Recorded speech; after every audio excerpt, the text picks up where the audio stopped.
Salut, salut. Alors, on va finir les vidéos sur les trois livres de la semaine passée. On est lundi 27 novembre. En fait, je fais les résumés de la semaine passée, hein. Je n'ai pas encore choisi les livres de cette semaine. Pour faire les résumés, je suis toujours en retard, comme d'habitude. Et donc, aujourd'hui, on va parler, enfin, maintenant, on va parler de Lacan et de la parole. Alors, c'est extrêmement compliqué. En même temps, pardon, tout ce que je pense là, je crois que, en fait, à chaque fois que je le dis, je trouve que c'est pas des choses compliquées. Chez Lacan, tout est rapport. Tout est dans un rapport. C'est-à-dire les rapports. On parle souvent de rapports sexuels ratés. Les rapports. Les choses ne sont jamais à une place définitive, fixe. Les choses existent dans des rapports. C'est des effets. Alors, la parole, alors, j'ai marqué, j'ai un extrait. J'ai un extrait. Alors, on est dans le. Voilà. Je ne sais pas si vous voyez bien. Donc Lacan, séminaire, livre 19, ou pire. Alors, c'est dans Topologie de la parole. J'ai souligné un extrait du texte. L'objet A, c'est ce par quoi l'être parlant. Alors, l'être parlant, déjà, tous ces mots, c'est dans des rapports.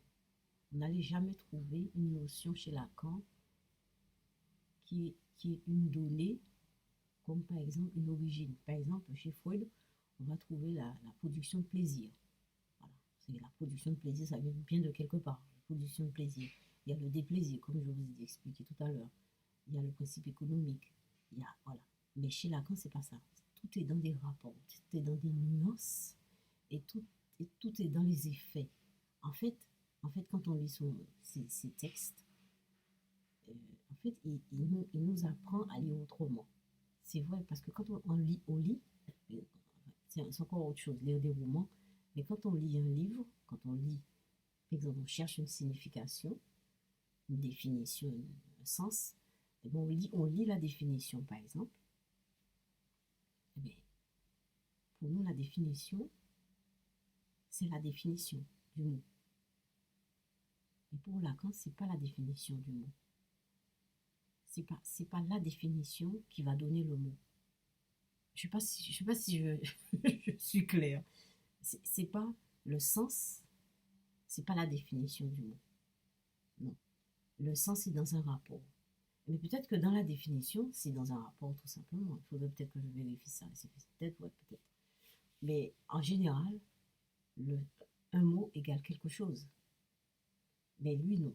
Tout est dans les rapports. C'est ça la structure. Alors, je reprends l'extrait. L'objet A, c'est ce par quoi l'être parlant, quand il est pris dans des discours, se détermine. Alors on se demande, peut-être qu'il faut qu'il soit pris dans des discours pour se déterminer. Il faut qu'il puisse être pris dans des discours pour se déterminer. Oui, c'est mon fils qui m'envoie un message. Donc alors je vais répondre. Alors, il ne sait pas du tout, il ne sait pas du tout ce qui le détermine.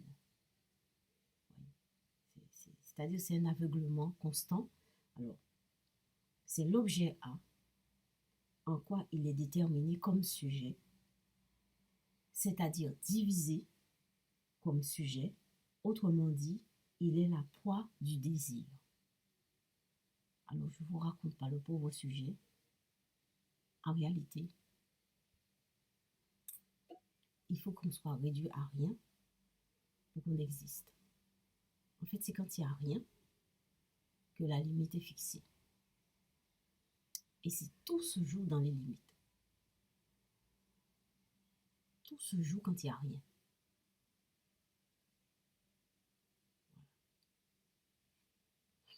Je vous laisse là-dessus. À bientôt.